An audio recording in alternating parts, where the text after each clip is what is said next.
Hello, this is Matthew Bird, and this is a presentation I put together on presenting a Pecha Kucha. Every year I assign a Pecha Kucha to my students, and every year there are some that are inspiringly, satisfyingly wonderful, and some that are deadly.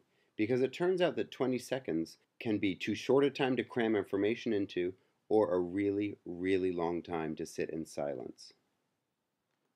20 slides, 20 seconds each slide is the format. That's just under 7 minutes, and that seems like you couldn't communicate anything in that amount of time, but with careful preparation, you can actually get really thoughtful ideas and great insightful information into your presentation. And I'd like to talk about some ideas that will help. The brain is a complicated place, and when you start talking, people open up their brains to decide where they're going to put the things you're saying, and they're also looking at what you're wearing and your funny hairdo. So never use your first slide for your really big idea, because you won't get everybody with you. At the same time, just having a title slide is a waste of a slide. So get your first slide to be something that sets the tone. And remember that a Pecha Kucha is communication like any other form of communication that's ever been devised. It relies for its success on careful organization. That's my big idea, and that's why I put this as my fourth slide instead of my first one. Get your information really well organized to communicate well. Use your images to tell your story. I don't need to tell you that the Art Deco was a period that celebrated speed and geometry and shiny surfaces and travel, because the slide will tell you that, and I can build on that foundation and move farther faster because my slide is helping me to tell my story. That's the beauty of a slideshow with images and words. You can also combine images to tell a narrative. I don't need to tell you that this is me when I was 3 struggling with my father's camera, and I still struggle with cameras. I can just show it and let that narrative come out of the combination of images, so I can get much farther with my story because the pictures are telling part of it for me. Be careful to organize your ideas well. If I'm talking about Christopher Dresser, and I start by telling you that he was born in Glasgow, Scotland in 1834, you'll fall asleep, first of all, but also I won't get to the important ideas. It's really interesting that there's only 2 photographs of him, but it's not important. So if you take the time to get your ideas well organized, you can start with a big idea that he developed something he called art botany, where studying the intrinsic growth in nature allowed him to design man-made objects that had integrity. And that skill allowed him to design for lots of manufacturers and lots of materials. That's the big idea. And then the other things can serve as details that support that. Also, each slide should have a big idea.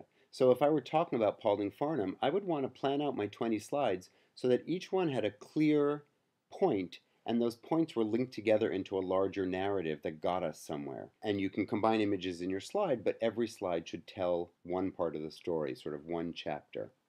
I grew up in a house that was built after World War II. Like many houses from that period, it was an exercise in component building. All of the houses on the street looked like they were related but different. Going into my neighbor's house offered a funny confusion of the same materials and windows and plumbing fixtures, but different layouts and sizes of rooms. Over the years, renovations and redecorations had removed most of the obvious overlap. One thing the houses also had was the original. Never read from a script. Scripts are bad. They just don't work. You're forced to speak in a boring monotone. You'll introduce formal written language, which is hard to understand by hearing. You'll suffer timing catastrophe because you'll never finish and you have no flexibility. You'll wind up with a 20-slide pileup because you're always trying to catch up with the end of your script. Scripts are bad, but outlines are good. You can put your big idea first. You can use spoken conversational language. You can find your place if you lose your place much more quickly, and you have flexibility. You can start and stop at will. And you can build in extra information just in case you have more time for some details, so you don't just stand there silently. The best method, though, if scripts are bad and outlines are good, the best thing is to just really know what you're talking about. If you really know the content of your images, even if they get put up on the screen in the wrong order, which happens sometimes, you know your topic well enough that you can juggle, and you can get back on track and cross the finish line that you meant to cross with your communicating.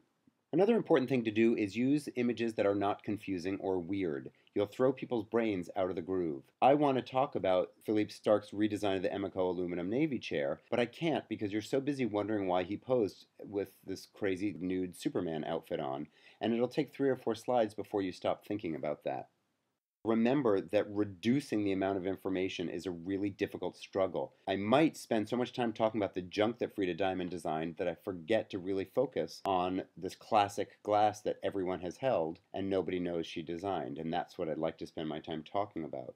Reduce the content to the right amount. That's always difficult. Resolution is something we could talk about for 20 slides, but remember that if you dump really high resolution big images into presentation software and drag it smaller, it remembers all that information and you end up with a 300 megabyte file you can't email instead of a tiny one that you can email with no problem. Be aware that 72 dots per inch is all the projector needs. Be very careful with type. If you put lots of type on the screen, it's like a smackdown challenge to your audience. Try and read this while I read it at a different speed. Try and read this while I say something different. Try and read this in some font that you can't read when it's projected. Dates are great, names are great to have on the screen written, but lots of text isn't going to help anybody follow along with you.